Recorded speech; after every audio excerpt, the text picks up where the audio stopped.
Good morning, my dear students. Gayatri school Sanchore के YouTube channel में आप सभी का स्वागत है। इस चैनल को ज़्यादा से ज़्यादा सब्सक्राइब करें, लाइक शेयर एवं कमेंट करें कि आपको नए नए प्रकार के वीडियो उपलब्ध हो सके। अपना टॉपिक चल रहा था क्रॉप प्रोडक्शन, जिसमें अपन तिलहनी फसलों के बारे में अध्ययन कर रहे थे। आज हम सूरजमुखी की वैज्ञानिक खेती का अध्ययन करेंगे। सूरजमुखी का वैज्ञानिक नाम हेलियंथस एनुअस है, जो एस्ट्रेसी कुल का सदस्य होता है। सूरजमुखी के तेल में एक विशेष प्रकार का अम्ल पाया जाता है, जिसका नाम है लिनोलिक अम्ल। और ये लिनोलिक अम्ल है, ये कोलेस्ट्रॉल और उपापचयी क्रियाओं के प्रभाव से संबंधित कार्य संपादित करता है। महत्व क्या है सूरजमुखी का, इम्पोर्टेंस या महत्व। सूरजमुखी एक खाद्यान्न तेल वाली फसल है। खाद्यान्न तेल वाली फसल है जिनको सभी मौसम में सफलतापूर्वक उगाई जाती है। इसमें 40 से 50% तक तेल की मात्रा होती है। सूरजमुखी का तेल है वो उच्च क्वालिटी का होता है। इसके तेल का रंग हल्का पीला और स्वाद में अच्छा होता है। सूरजमुखी के तेल में लिनोलिक अम्ल की मात्रा अधिक होती है, जो रक्त में कोलेस्ट्रॉल की वृद्धि को रोकता है। यानी कि कोलेस्ट्रॉल होता है, ठीक है, उस कोलेस्ट्रॉल की वृद्धि को रोकने का काम करता है सूरजमुखी का तेल। तो कोलेस्ट्रॉल की वृद्धि को रोकना और मेटाबॉलिक प्रभाव डालने में भी सहायक होता है। इसका उत्पत्ति स्थान पश्चिमी केंद्रीय अमेरिका है। राजस्थान में इसकी खेती झालावाड़, भरतपुर, श्रीगंगानगर, हनुमानगढ़ और भीलवाड़ा जिलों में की जाती है। क्लाइमेट या जलवायु, यानी कि सूरजमुखी की खेती के लिए किस प्रकार की जलवायु उपयुक्त रहती है। सूरजमुखी की खेती खरीफ, रबी और जायद तीनों मौसम में की जा सकती है। फसल पकते समय शुष्क जलवायु की आवश्यकता होती है। वैसे सूरजमुखी समशीतोष्ण एवं शीतोष्ण जलवायु का पौधा है। सूरजमुखी धूप में ऑक्सीजन सांद्रता के कारण तना या मुंडक सूर्य की तरफ मुड़ जाता है। यानी कि मुंडक इसका पुष्पक्रम है।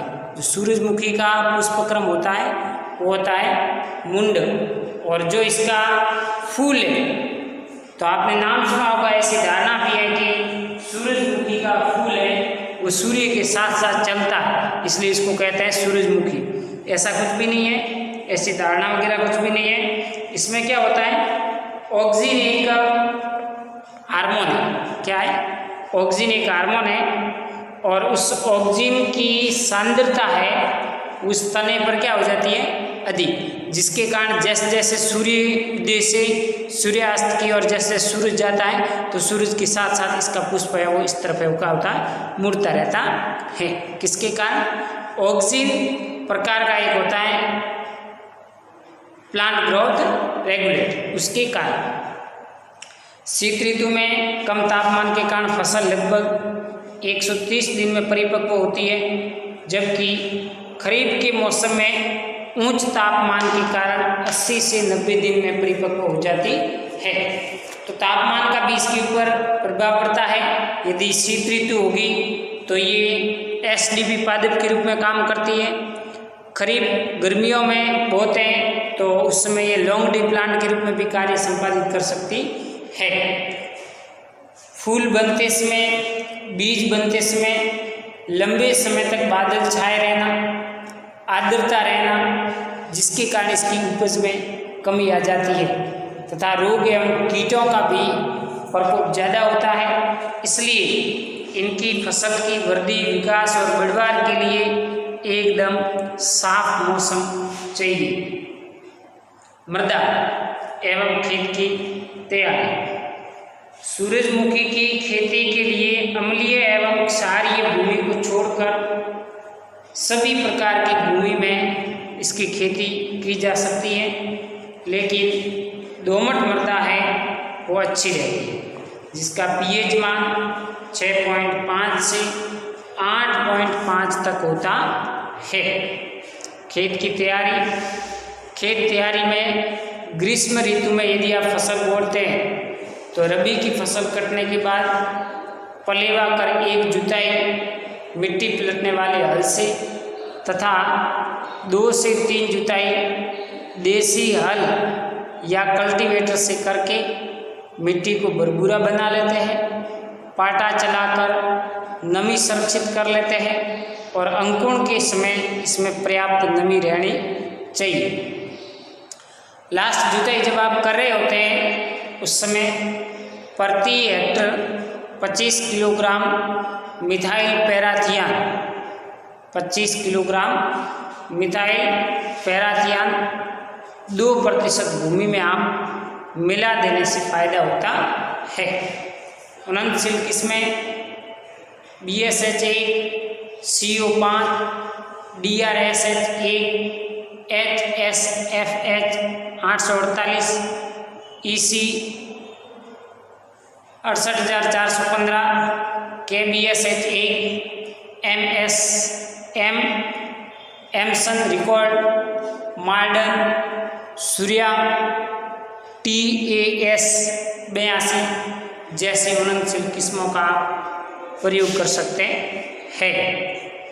प्रति हेक्टर कितना बीज लेना, बीज दर एवं बीजों का उपचार। सूरजमुखी की स्थानीय किस्मों का 10 से 12 किलोग्राम, संकर या हाइब्रिड किस्मों का 8 किलोग्राम बीज प्रति हेक्टर की दर से पर्याप्त रहता है। सूरजमुखी के बीज का छिलका कड़ा होता है, अतः जल्दी अंकुरण के लिए आप 12 से 18 घंटे तक बीजों को पानी में भिगो कर रखने से बीज अंकुरित जल्दी होते हैं। बुआई से पहले बीज को 3 से 4 ग्राम थायरम या 6 से 10 ग्राम ट्राइकोडर्मा से उपचारित करें। सूरजमुखी के बीज स्वादिष्ट होते हैं, तो ये पक्षियों द्वारा नुकसान से बचने के लिए खेत में प्लास्टिक या नायलॉन की जालियों का आप उपयोग कर सकते हैं। यानी कि बुआई आप कर रहे हैं तो बुआई करने के बाद इसका बीज स्वादिष्ट होने के कारण पक्षी है वो खा जाते हैं, तो उनसे बचने के लिए आप प्लास्टिक या नायलॉन की जालियां का उपयोग करके इससे इसका बचाव किया जा सकता है। तो ये बीज दर होगी 10 से 12 किलोग्राम प्रति हेक्टर। हाइब्रिड किस्म है तो 8 किलोग्राम होंगे और बाकी आप थायरम से और ट्राइकोडर्मा से बीजों को उपचारित करके खेत में इसकी बुआई करते हैं। बुआई का समय एवं विधि। सूरजमुखी की फसल तीनों ऋतुओं में बोई जाती है। जायद में 15 जनवरी से 15 फरवरी तक, खरीफ वर्षा ऋतु में 15 जून से 15 जुलाई, और रबी की बुआई करना चाहे तो आप 15 नवंबर से 15 सितंबर के मध्य इसकी बुआई की जा सकती है। सूरजमुखी की बुआई कतार में करना ठीक रहता है।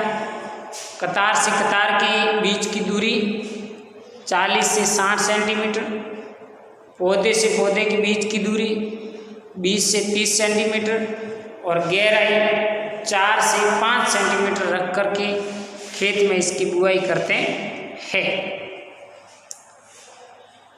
खाद एवं उर्वरक। सूरजमुखी खेती के लिए कितना खाद चाहिए और कौन कौन से उर्वरक चाहिए?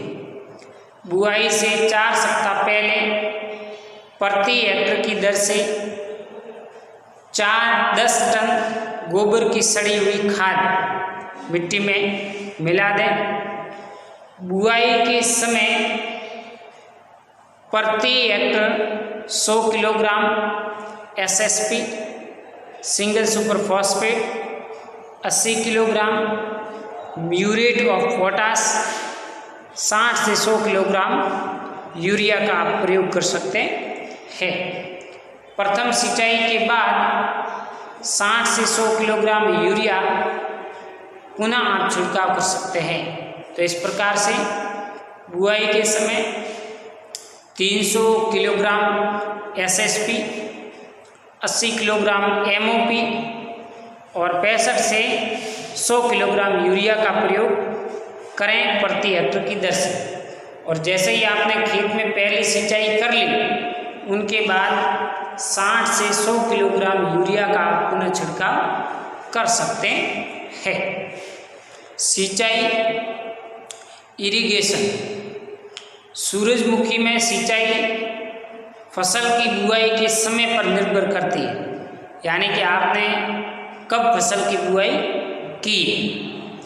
प्रथम सिंचाई बीज बोने के 25 से 30 दिन बाद, दूसरी सिंचाई आवश्यकता अनुसार करें और फूल आते समय इसमें नमी का होना बहुत आवश्यक होता है।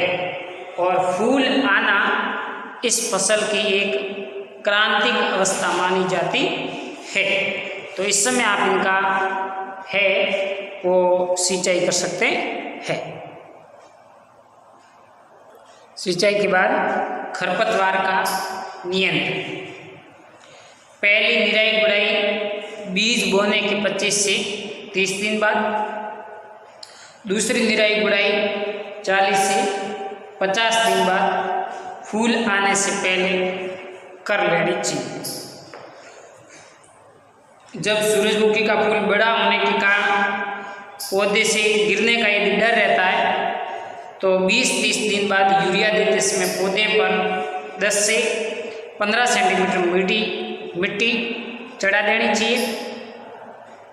रसायनों द्वारा खरपतवार के नियंत्रण हेतु आप पेंडिमिथाइलिन 30 cc 3 लीटर की मात्रा 600 से 800 लीटर पानी में इसका घोल बना करके प्रति हेक्टर की दर से बुआई के 2 से 3 दिन के अंदर इसका छिड़काव करने से खरपतवार का जमाव नहीं होता है। तो भौतिक और रासायनिक दोनों प्रकार का नियंत्रण आप कर सकते हैं। पादप संरक्षण।